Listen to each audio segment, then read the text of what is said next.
gyms have been celebrating their second day back in business amid the government's easing of lockdown rules. The news came as a relief to many owners across the country, many of whom struggled with the stop-start nature of the lockdowns. One owner, Nick Whitcombe from Liverpool, refused to close down his own facility and was subsequently fined £1,000 after a visit from armed police. At the time, he stressed the importance of keeping gyms open to help with people's mental health and well-being. Nick Whitcombe joins me now live. Nick, afternoon. Good afternoon. Thanks for having me again. Pleasure to talk to you. Now, how is day two? How's it been for you so far? And are you relieved to be back in business? I'm sure you are.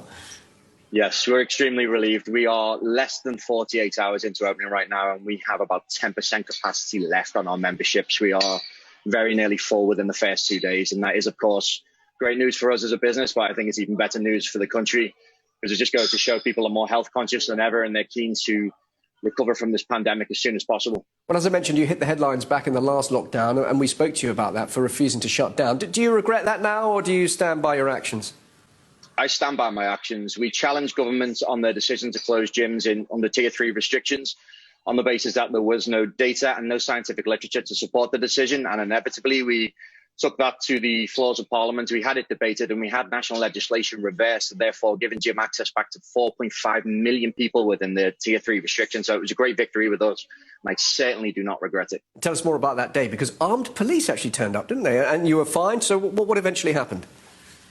Yes, there were 7 or 8 officers from the armed division of Merseyside Police attended our facility, and credit to the officers as they attended, and they said, we have to fine you, but Nick, we do not want to do this. We do not agree with why we've been sent here. We do not agree with the legislation that's been put in place. We know that the science doesn't support the decision, and they wished us all the best. And we set our petition up. We got it to 650,000 signatures, and we had a debate held for us. There were 16 MPs selected at random, and every single MP was in favour of our service being deemed essential and should have been open immediately. And we did. We were allowed to open again. It lasted the whole of 8 days, and government reversed their decision. Despite that support, you also got a lot of criticism, some saying you were irresponsible and indeed a COVID denier.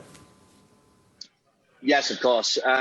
And the issue with that is it was never a reckless move. We had the data. We had the NHS track and trace data, and we had the data from our trade body UK Active. And between the dates of the 14th of July and the end of October 2020, we had over 30 million gym visits within our industry and less than 250 confirmed cases.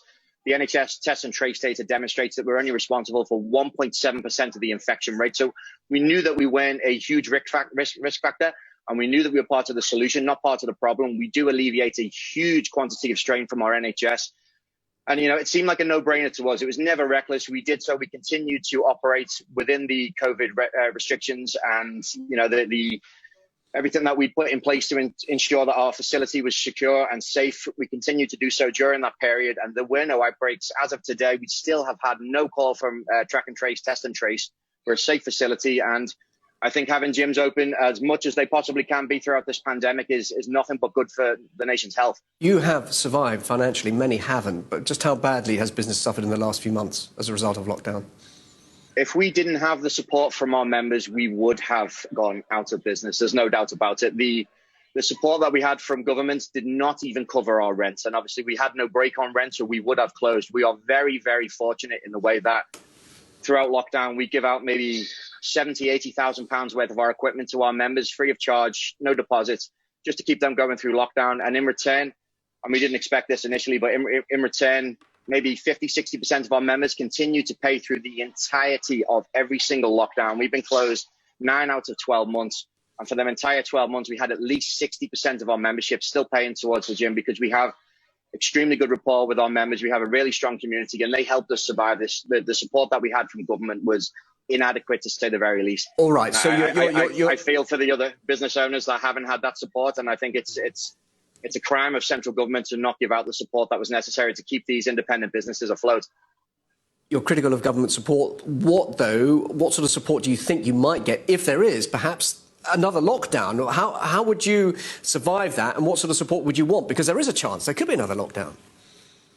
There certainly is, and we can never rule it out. And I think government should be responsible for at least covering the rent of these facilities, which is, of course, the biggest outgoing for any gym operator whatsoever. And there has been no rent break whatsoever. We've seen millions, if not billions, dished out to various schemes that have done very little, let's be honest. But we cannot even provide the independent businesses the money they need just to pay their landlords. And we've seen 1.2, 1.3 small to medium-sized businesses collapse over the last 12 months. And I really do think that's criminal. I think we're seeing more and more of our local businesses, our independent businesses, our community-run businesses falling down. And we're not going to be very left with very many options, come the end of this year. Nick, thank you very much indeed for joining us live. Best of luck with your business and all fellow gym owners. Nick Whitcombe, thank you. Thank you for your time.